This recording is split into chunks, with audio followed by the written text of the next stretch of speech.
লন্ডনে প্রেমের ফাঁদে 50 মিলিয়ন পাউন্ড।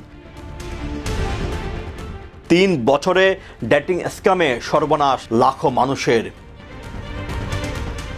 প্রেমের প্রতিশ্রুতি, বিশ্বাস আর একাকিত্বকে হাতিয়ার করে লন্ডনে প্রতারণার বিশাল ফাঁদ। গত 3 বছরে ডেটিং স্ক্যামে প্রায় 50 মিলিয়ন পাউন্ড খুইয়েছেন শুধুমাত্র লন্ডনের বাসিন্দারা। এটা শুধু প্রতারণা নয়, এটা মানবিক বিশ্বাসের উপর চরম নির্মম আঘাত। লন্ডনে প্রেমের নামে প্রতারণা এখন এক ভয়ঙ্কর সামাজিক ব্যাধি। 2022 সালের মার্চ মাস থেকে 2025 সালের এপ্রিল পর্যন্ত মাত্র 3 বছরে 2635 জন মানুষ প্রতারণার শিকার হয়েছেন, যার গড় ক্ষতি প্রায় 17,900 পাউন্ড করে এক একজনের। শুধুমাত্র লন্ডনে মোট ক্ষতি 47.2 মিলিয়ন পাউন্ড।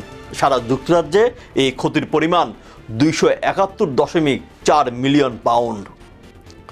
প্রতারকরা মানুষকে প্রেমের জালে ফাঁসিয়ে নিচ্ছেন ব্যক্তিগত তথ্য, ব্যাংকের তথ্য, নিরাপত্তা পাসওয়ার্ড আর শেষমেশ মোটা অঙ্কের পাউন্ড। বিশ্বাসের বিনিময়ে মিলছে শুধুই ফাঁকি, ভাঙা হৃদয় আর নিঃস্ব জীবন। এটা শুধু অপরাধ নয়, এক নিষ্ঠুর মানসিক শিকার। প্রতারকরা মানুষের ভালোবাসা আর বিশ্বাসকে পুঁজি করে নিজেদের পকেট ভারী করছে। প্রেমে প্রতারিত হওয়া শুধু অর্থনৈতিক ক্ষতি নয়, এটা আত্মবিশ্বাসের অপূরণীয় ভাঙ্গন। তাই বিশেষজ্ঞরা বলছেন, সতর্কতা, প্রযুক্তি আর সম্মিলিত প্রচেষ্টাই পারে এই প্রেমের পিশাচদের থামাতে।